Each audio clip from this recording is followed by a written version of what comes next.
Okay, hello, my name is Marie Ortiz, and I am doing a contextual analysis on the movie The Theory of Everything. And this movie is based on the life of Stephen Hawking. The reason I chose this movie originally is because I feel like his life is very interesting, and I like the movie because it gives you an inside look on not just his philosophies of life, but what his life was like and the struggles that he went through. And it reminds me a lot about the identity theories that we spoke about in our class. All right, so Stephen Hawking, for those who do not know him, he's basically the genius of his time.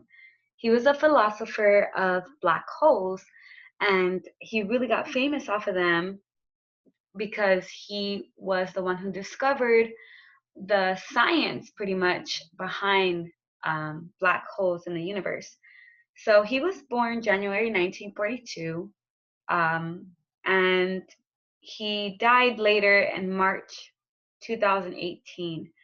He pretty much was a theoretical physicist, um, and he later became an author and world known.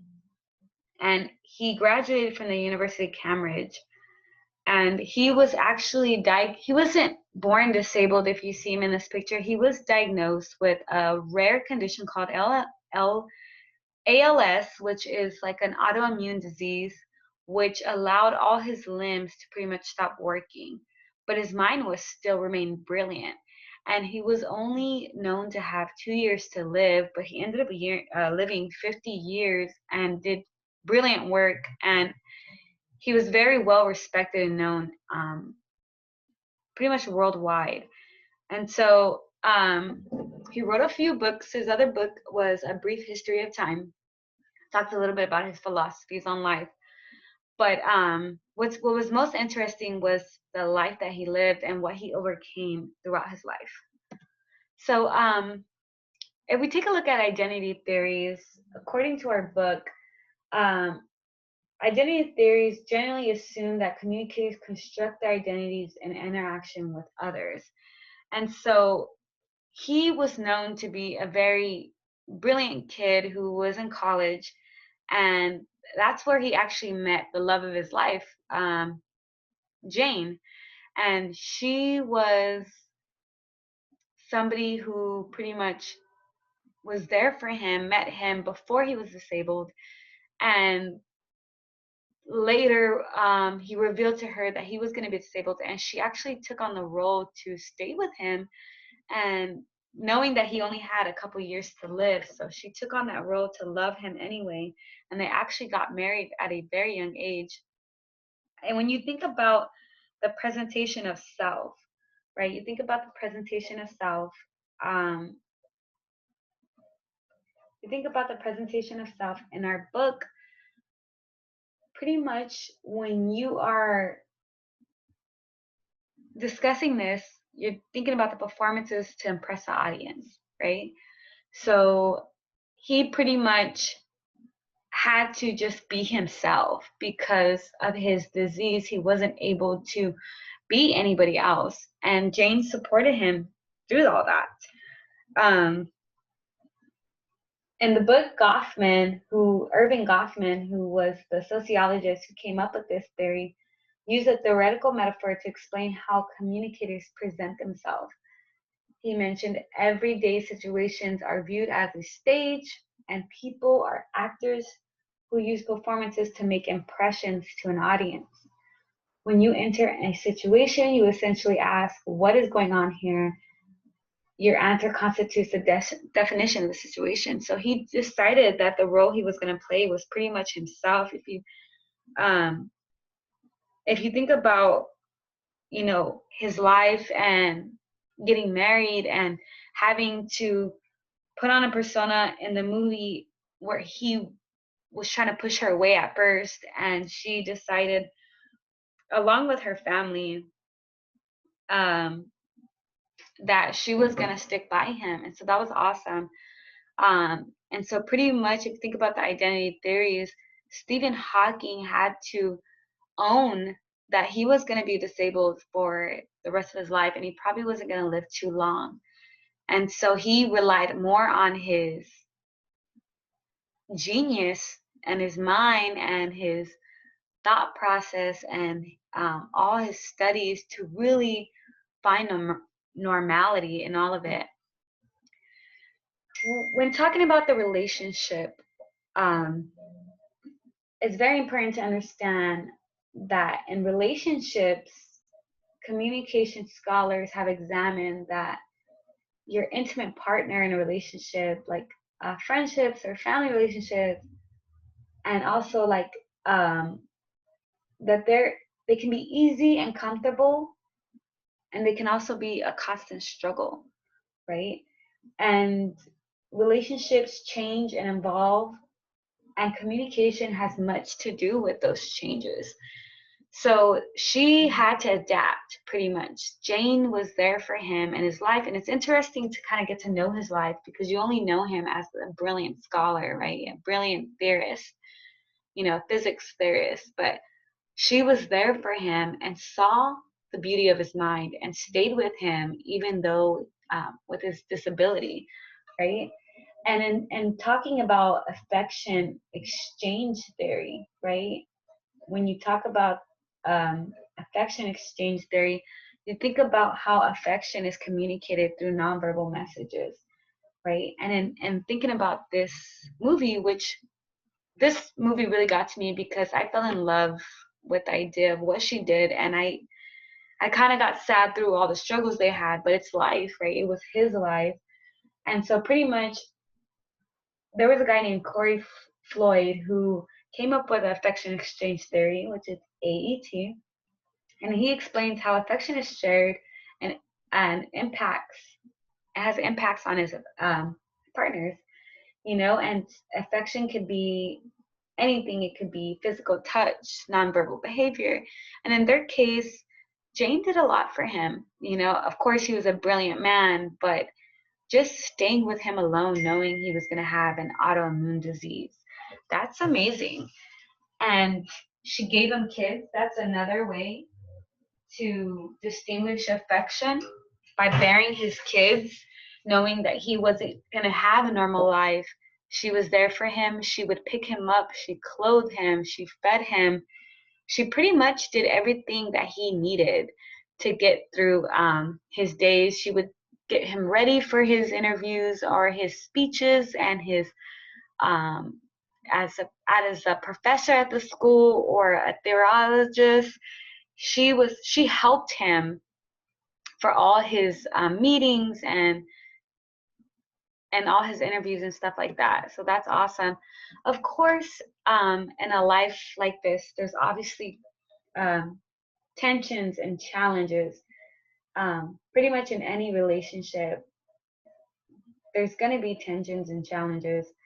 And of course, as time goes on, over time, people in relationships develop different interests, goals, and desires, which creates issues for couples, of course. And that's kind of pretty much what happened here with this couple. Of course, Jane eventually it weared and tear on her. She was getting older, her kids were getting older, and things were just getting more difficult, And in the book, it talks about over time, people in relationship develop different interests, goals, and desires, and these issues create hurdles or barriers for couples. And so, like, if you relate it to the story or the movie, Jane started having a hard time because Stephen Hawking was really stubborn. He was very selfish too. He wanted her all to himself, and he didn't want to ask for any help, let alone afford it at the time. And it was getting really hard on her. She started to get really frustrated. So she sought out help from the church, and there was a man who was willing to actually help them, and they developed a relationship. And so Jane has needs just like anyone else. And the movie, you could see how she starts to have feelings for this new man, which was kind of sad for me because I believe in a long-term healthy relationship love, but I could understand like years and years of helping him and her wanting to, have some type of more normality. And she did appreciate what the man did for them, what Jonathan had did for them. What that was his name in the movie. And this other picture right here in the left hand corner, you see her picking up a device that helps him kind of read to her with his eyes, because throughout their relationship, I mean, his sickness was declining, his disease was taking over, and it just got harder and harder for him to communicate with her, for her to do the things that he needed her to do. So you could just imagine how difficult it was for her to take care of him, throughout their life. And so if you think about the relational maintenance, um, people are fascinated with the characteristics of relational maintenance, relationships that last long, and how people actually stay together.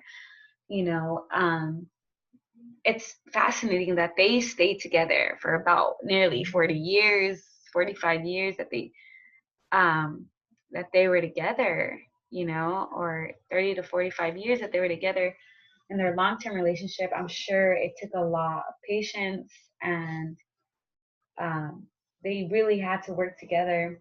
Assurances are behaviors that show affection, commitment, and relationship. Shared tasks include equal responsibility of tasks such as housework and care for children.